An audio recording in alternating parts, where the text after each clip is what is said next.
nós temos agora um assunto quentíssimo. Oba! Quentíssimo que foi ontem, não é isso? O presidente Trump. Exato. Você sabe que depois que a gente teve a visita lá do Flávio Bolsonaro e o presidente Trump classificou como grupo terrorista PCC, Comando Vermelho. Para isso nós temos aqui agora o cara que mais entende de segurança. Ele é deputado, inclusive ele está em Londres agora. Ele é deputado por São Paulo, um dos mais votados. Foi secretário de segurança, que é o nosso Derrite. E ele vai conversar com a gente, porque a gente quer destrinchar agora para poder entender o que vai acontecer. Como é que vai ser agora que o Trump... Sim. Ele determinou, né? Fez um que vai valer dia 6 de junho agora. Perfeito. Classificou o PCC e o Comando Vermelho como facção terrorista. Exato. Olá, Derrite. Obrigado por você atender a gente aí diretamente de Londres. O que vai acontecer a partir do dia 6? Olá, Emílio, boa tarde a todos, prazer falar com vocês. Veja bem, essa classificação por parte do governo americano, classificando o PCC e Comando Vermelho como organizações terroristas, é uma janela de grande oportunidade para que a gente possa combater essas organizações criminosas de uma maneira muito mais eficaz, em especial por conta da possibilidade de colaboração internacional na área de inteligência. Diferente do ordenamento jurídico brasileiro, por exemplo, para bloquear uma conta, fazer perdimento de bens de uma conta de uma empresa que é usada para lavar dinheiro do PCC ou do Comando Vermelho, nós dependemos de uma autorização judicial. E na legislação americana, quando existe essa classificação de organizações terroristas, isso não é tão burocrático. Então, o rastreamento do dinheiro, dos recursos, inclusive da dolarização do dinheiro, da utilização de fintechs para lavar o dinheiro do PCC e do Comando Vermelho, isso é feito direto pelo Tesouro Americano, de forma muito mais ágil, muito mais fácil, como também deveria ser feito no Brasil. Mas no Brasil é tudo muito mais difícil. E é uma janela de oportunidade para que a gente possa, então, ter o envolvimento, a colaboração internacional, em especial na área de inteligência, porque os Estados Unidos são reconhecidamente o país que, junto com Israel, os países que mais investem em tecnologia voltada para combate ao terrorismo, para combate a organizações criminosas. A grande questão precisa ter um governo que queira fazer isso. E nós sabemos que, infelizmente, o nosso atual governo federal não dá a mínima para isso. Na verdade, parece que torce para o PCC e para o Comando Vermelho, porque ficaram chateados com a classificação do governo americano. Agora, como você falou sobre o nosso governo atual, eu gostaria que você esclarecesse para a gente, Derrite, boa tarde. Por que o governo não quer classificar como grupo terrorista? Porque o que me parece, segundo a notícia aqui, teve uma reunião de emergência, né, do Lula para falar de soberania e sempre vai esse assunto. Você poderia explicar por que eles não querem classificar? Olha, Zuckerman, eu acho que é uma questão estritamente política, porque é um ponto muito frágil do atual governo federal, que não sabe lidar com a questão da segurança pública, que tem muita dificuldade, que tem uma visão romântica sobre o assunto. Eles acham que bandido é coitadinho, vítima da sociedade, e eles não querem fazer o que os países desenvolvidos fizeram, aplicando tolerância zero no combate ao crime. Tanto é que PCC e Comando Vermelho, eles cresceram e se tornaram organizações transnacionais ao longo de décadas sucessivas, de 5 governos do PT, por exemplo. Então, o que eu vejo é uma questão política, eles não querem fazer essa classificação, porque é um ponto frágil, ainda mais num período pré-eleitoral. Agora eu vejo, para nós, o povo brasileiro, que recentes pesquisas apontam que 68 milhões de brasileiros reconhecem a presença do crime organizado no bairro onde mora. Não quer dizer que tem um domínio naquele bairro.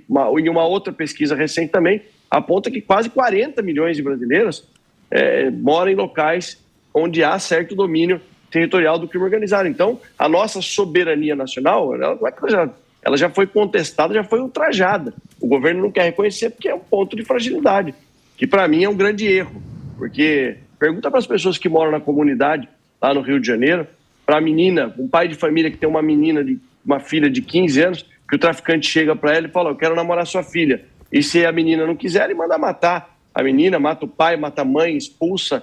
Se isso daí não é terrorismo, eu não sei o que é. Agora, precisa ter, por parte do nosso governo federal, do Brasil, mas do governo federal em especial, a vontade política e a coragem de querer combater o crime organizado.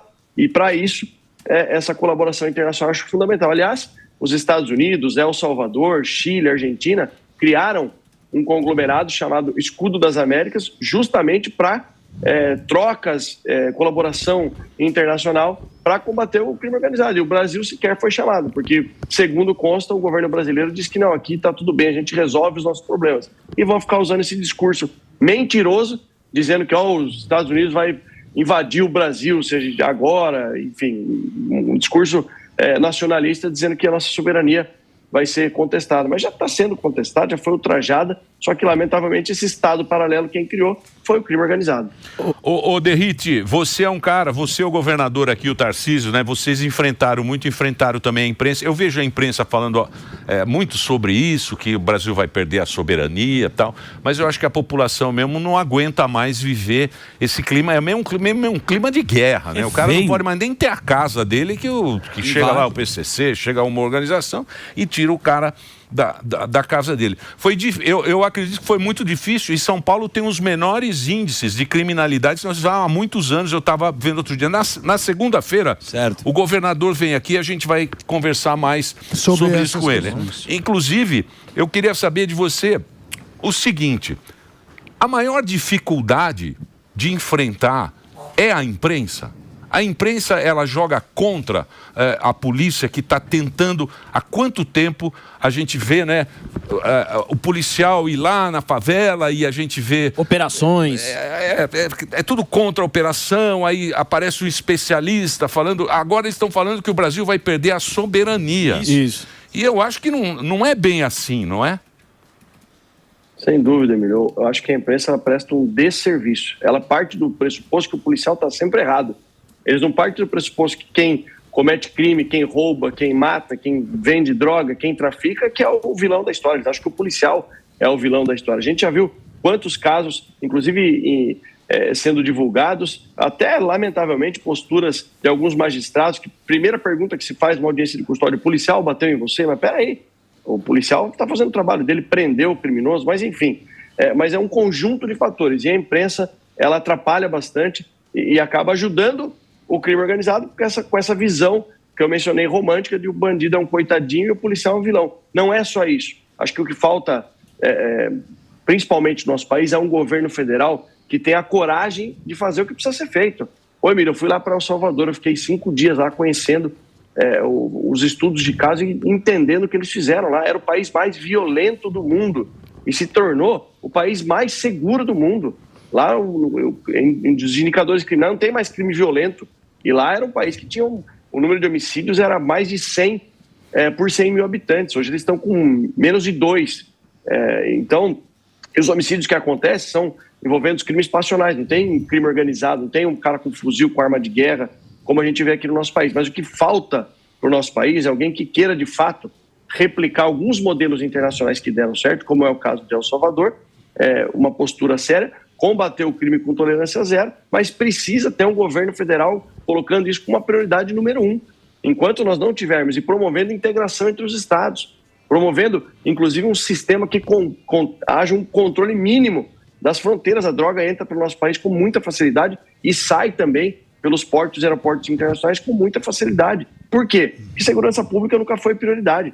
E um ponto central desse jogo todo é a questão da alteração legislativa. A gente precisa promover inúmeras alterações na legislação. E só o governo federal bancando essa grande reforma que a gente vai conseguir. Não dá para esperar de 1 ou 2 deputados, não que não seja importante. Conseguimos aprovar o fim da saída temporária, conseguimos aprovar a lei antifacção, mas são ações isoladas. Precisa ter um plano robusto e o governo federal como grande fiador, patrocinador de tudo isso, para que a gente promova de fato as mudanças necessárias. E só vai acontecer quando tiver um governo que coloque isso como prioridade. Nunca foi tão fácil entender a distância gigantesca entre os pré-candidatos à presidência do Brasil. Quem, de fato, quer combater o crime organizado ou quem quer dizer que o PCC e Comando Vermelho são coitadinhos. Ô, Derrite, mas eu queria a tua perspectiva eleitoral, porque dentro dessa perspectiva foi uma grande vitória para o Flávio, porque ele vai ao Donald Trump, ele consegue essa, né? Tempos depois a gente tem essa notícia, e o governo federal, que eu concordo quando você fala que a esquerda não consegue debater segurança, é muito difícil esse termo para eles, e aí o Lula fica entre se eu for contra, vai ficar muito claro em ano de eleição, né? Vai dar a entender que eu tô a favor ali dessas facções. E se eu for a favor do que o Trump fez, eu mudo meu discurso. Eu queria saber essa tua perspectiva aí de um ano eleitoral, essa sinuca de bico que foi até o Flávio que colocou, né, o Lula nisso. Eu acho que ele fez um golaço, uma jogada política genial, e mais do que ser uma jogada política, é algo que teve efetividade. Agora, ele chegar até o presidente Donald Trump, teve uma articulação também do Eduardo para que isso acontecesse, obviamente, mas o fato dele como senador da República, ou seja, uma autoridade, um congressista, e conseguir chegar até o Donald Trump e levar elementos suficientes para dizer, olha, nós entendemos que tem que ser classificado como terroristas, PCC e Comando Vermelho, e ato contínuo, o próprio presidente, o Marco Rubio, o secretário dele, que cuida dessa área, fazer efetivamente isso, eu acho que é um grande capital político. O que a gente vai precisar fazer agora é combater as fake news, as ilações, as coisas que a esquerda vai programar para fazer, porque além deles serem especialistas nisso, em mentir descaradamente, propagando fake news, eles fizeram isso durante a tramitação do PL antifacção e vão fazer agora. Por quê? Porque isso pode ser sim uma grande vitória para o senador Flávio Bolsonaro no momento tão importante da eleição. E é claro, o brasileiro que já caiu em algumas pegadinhas aí do passado, a exemplo da picanha e outras, não dá para acreditar que o pessoal vai mesmo achar que o Luiz Inácio Lula da Silva, o Partido dos Trabalhadores, depois de governarem o Brasil por 5 mandatos, 3 do Lula, 2 da Dilma, o período em que mais as organizações criminosas cresceram, se tornaram transnacionais. Agora ele vai resolver o problema da segurança pública? Ele não sabe, não tem vontade, não tem gente capacitada para resolver esse problema, só tem uma pessoa. E aí eu acho que politicamente o Flávio, ele sai na frente e marca um grande gol. É só ter a cautela que a gente tem que ter agora para combater as fake news e falar efetivamente, tirar essa ideia da população, que eles vão tentar plantar que o Donald Trump vai montar uma operação de guerra e vai invadir o Brasil, porque isso é mentira. E a gente vê, né? Teve agora essa operação, agora semana. Foi essa semana agora, 2 dias atrás aí. Aí a gente tá vendo essas fintechs envolvidas aí, né? São 26 bi, meu. É muita grana, né, o Derrite? E outra coisa, por exemplo, isso aqui aconteceu lá em Portugal, que é do cara do PCC também, o Igor Uzago, que é conhecido como Hulk. Soltaram esse cara, ele é apontado, é um chefão também. Tava preso lá em Portugal, ele é chefe financeiro e operacional do PCC na Europa, que é o braço do PCC lá, ele morava lá. O Brasil pediu a extradição dele, ele tinha entrado ele estava pedindo asilo, e aí por um buraco na legislação, soltaram o cara. Agora, ele está solto. Sim. E aí? E agora? Ele não vai pegar nunca mais. E agora? Então esse é que é o negócio, né? Parece que o que a gente tem na justiça não deixa mais esses caras em cana. Não é? Talvez tenha que pensar diferente mesmo, né? Tem que classificar como terrorista para ser uma coisa, mesmo para entrar no dinheiro deles, que provavelmente esse dinheiro está distribuído no mundo inteiro. Aí vai ser mais fácil. A engenharia é basicamente isso, né? É poder chegar mais rápido no dinheiro, né? E nessas ligações internacionais. É isso, né, Derrite?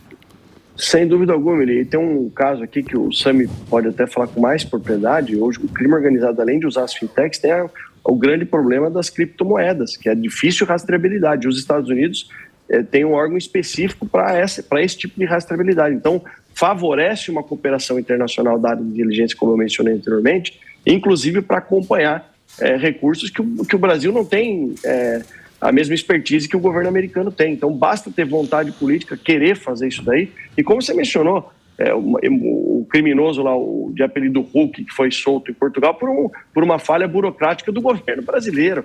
E não precisa ir longe, não.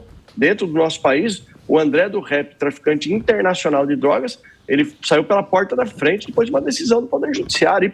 E para prender esse criminoso de novo, ele está foragido até hoje. É uma dificuldade muito grande. Então, todo mecanismo para endurecer a legislação, para aumentar e robustecer o combate ao crime organizado é bem-vindo. Então, eu tenho certeza absoluta que essa classificação ela abre uma janela de oportunidade para aumentar a eficácia do combate ao crime organizado. Mas, para isso, precisa ter um governo federal que queira fazer isso e coloque isso como prioridade.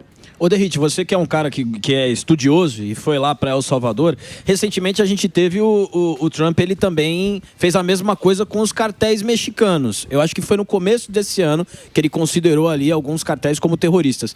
Você sabe, você tem informação do que mudou? Que isso foi contra até a presidente do México, que é a Sheinbaum, né? E você tem alguma informação do que mudou desde o começo do ano para cá, com todas essas imposições aí dos Estados Unidos? O que muda, na verdade, é poder o Estado, o governo americano participar das investigações. Então você tem o DEA, você tem a CIA, o Homeland Security, que é o órgão americano, entrando numa cooperação internacional para poder realizar essas investigações. Acho que é muito cedo ainda para analisar as consequências desse caso do México. Acho que isso aí vai ter desdobramento ainda, assim como no Brasil, não vai ser uma coisa da noite para o dia, mas é uma via de mão dupla que permite aí a gente utilizar. Estados Unidos, eles têm as empresas, eles desenvolveram os melhores softwares de inteligência, de rastreabilidade, para quebrar, inclusive, ligações criptografadas. Então, uma aliança com o governo americano é muito importante para nós, para investigações. É claro, né?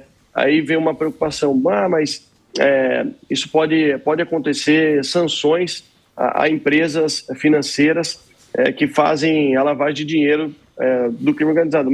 Mas quem é contra uma fintech, por exemplo, que lava dinheiro para o PCC ou para o Comando Vermelho? Eles têm que ser punidos. Eu entendo que isso é benéfico para o nosso país, para que a gente possa separar o joio do trigo. Então, mas no caso do México, ele permitiu a entrada dos órgãos de inteligência americanos, da CIA, como eu mencionei. O FBI é um órgão de justiça, não é um órgão de Estado, mas permite a participação. E o principal é essa cooperação internacional usando inteligência, que são o país mais avançado no mundo quando se fala em software de inteligência para investigação criminal. A gente tem tudo para mudar o jogo, mas não é só isso, precisa melhorar a nossa legislação. Não adianta a gente esperar também que todos os nossos problemas sejam resolvidos por um outro país, ou mesmo que seja o governo americano. A gente tem que fazer a lição de casa. E a gente sabe que até hoje o Brasil nunca fez absolutamente nada para conter o avanço do crime organizado. Bom, a gente pode vir para o Brasil também e falar do caso da Deolane também. Não sei se a gente pega influenciadores hoje também que lavam dinheiro e supostamente, Derrite, tem alguma relação também com o PCC. Como é que você avalia essa história também aqui no Brasil? Extremamente complicada, né? Porque as investigações, eu acompanhei pouco esse caso, mas pelo que eu vi, existe uma comprovação aí de um enriquecimento desarrazoado e o argumento seria que é influenciador. Que é influenciador e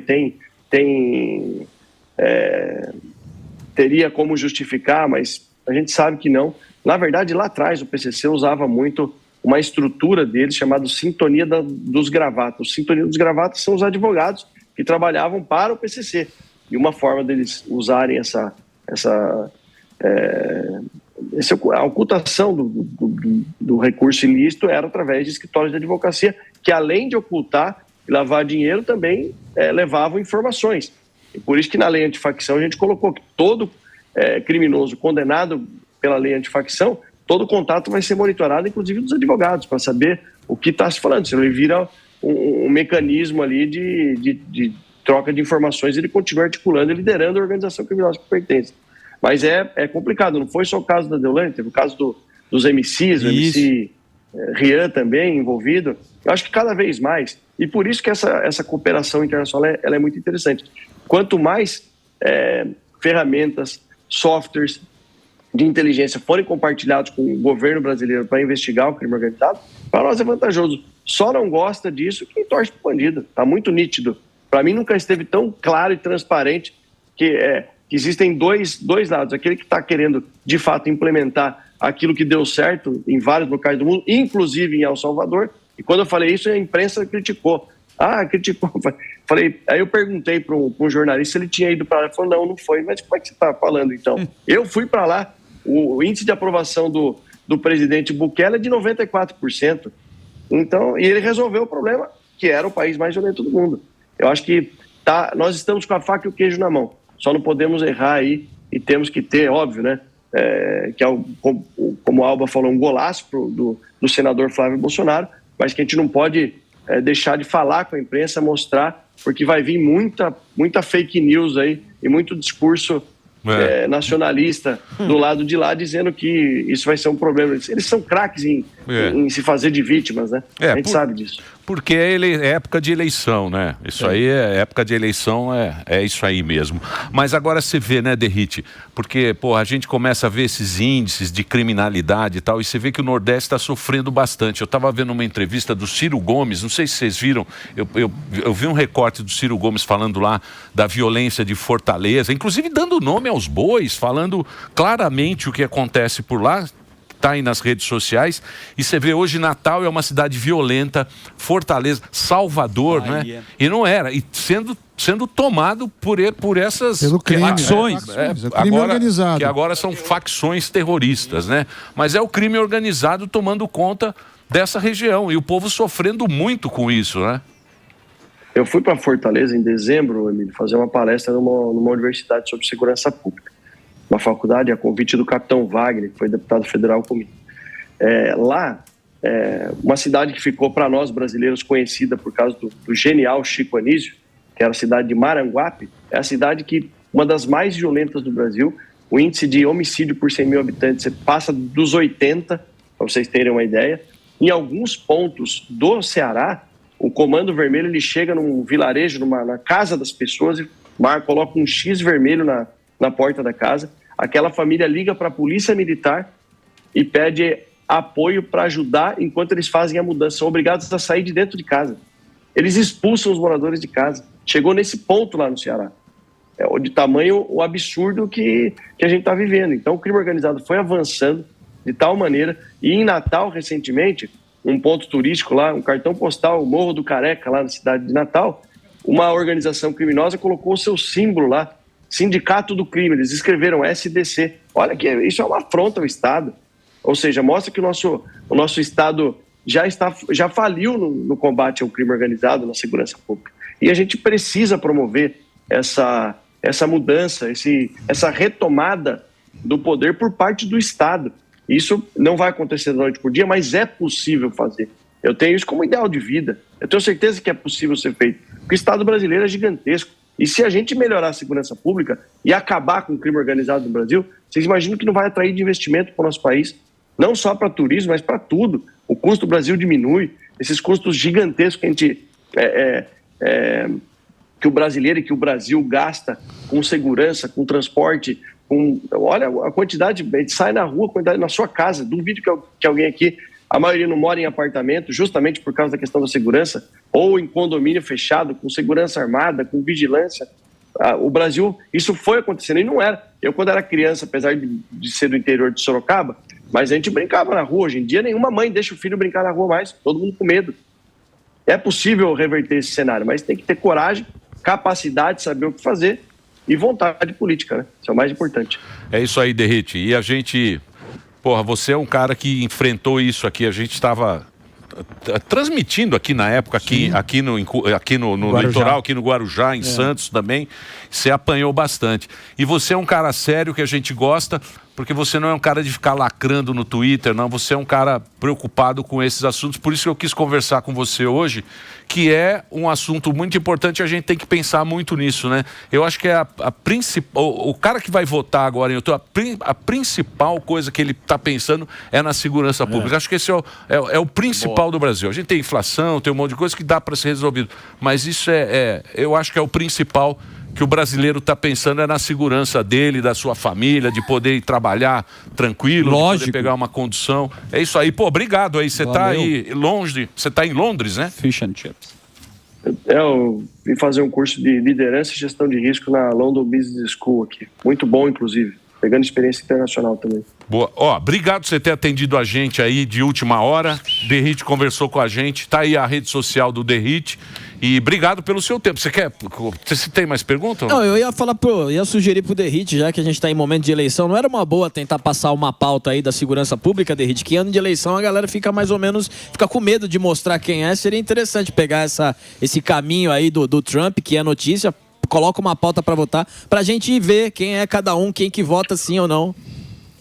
Pra você ter uma ideia, sobre esse assunto, PCC e Comando Vermelho serem classificados como terroristas, em 2020, 6 anos atrás, no meu segundo ano do primeiro mandato, quando ninguém falava sobre isso, eu apresentei um projeto de lei 5389 de 2020, classificando já naquela época PCC e Comando Vermelho como terroristas, colocando algumas ações típicas que eles praticam dentro da Lei 13.260, da Lei Antiterrorismo. Eu não tenho dúvida nenhuma que isso é fundamental. Vamos ver se as lideranças políticas da Câmara e do Senado topam também, porque a gente vai ver quem é quem. Expor um pouco também esses hipócritas aí. E, só para finalizar, Emílio, muita gente é pessimista. Eu sei que o brasileiro tá difícil ter otimismo nos dias atuais, mas quando nós assumimos o Estado de São Paulo, junto com o governador Tarcísio de Freitas, que para mim foi um privilégio poder trabalhar com ele, eu acho ele um gestor espetacular, inteligente, preparado.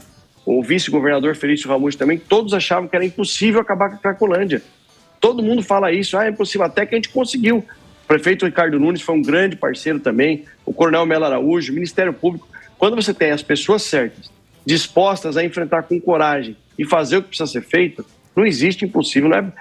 Eu não aceito dizer que é impossível melhorar a segurança pública ou acabar com o crime organizado no Brasil. É possível sim, e um dia a gente vai vivenciar isso daí. Deus queira. Boa.